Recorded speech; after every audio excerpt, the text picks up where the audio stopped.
So the start of a school year usually means some new clothes. Your kids will remind you that your style is a bit different from theirs. Or is it?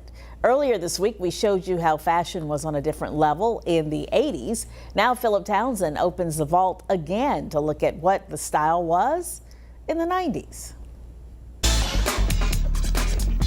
Finding that perfect first day look is a back-to-school tradition for many students, a tradition we've covered for decades. Students these days just don't look the way they used to. Looking back, if the 1980s were all about flash and frill, the 90s would balance things out with a movement toward darker and edgier.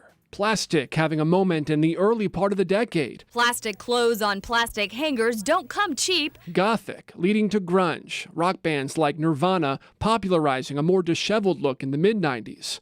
Who could forget those beyond baggy jeans and the rise of skate shoes like Airwalks? It's fun, but it's also like, gosh, I can't believe you're wearing that.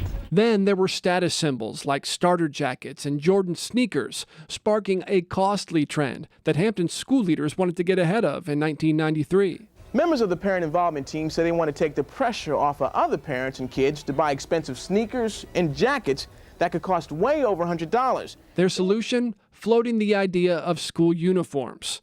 No surprise, an unpopular one for students. Because if you're in public school, you should have your freedom of opinion, and opinion is in dress. That takes away our identity, because our personality is shown by how we dress. Luckily for them, it was just an idea, not a policy. And, like it or not, the dream of the 90s lived on. For 13 News Now, I'm Philip Townsend. And we know fashion trends tend to sneak back in from time to time. That's happening right now. The 90s look is very much in vogue, with brands like Champion and Birkenstock making a comeback.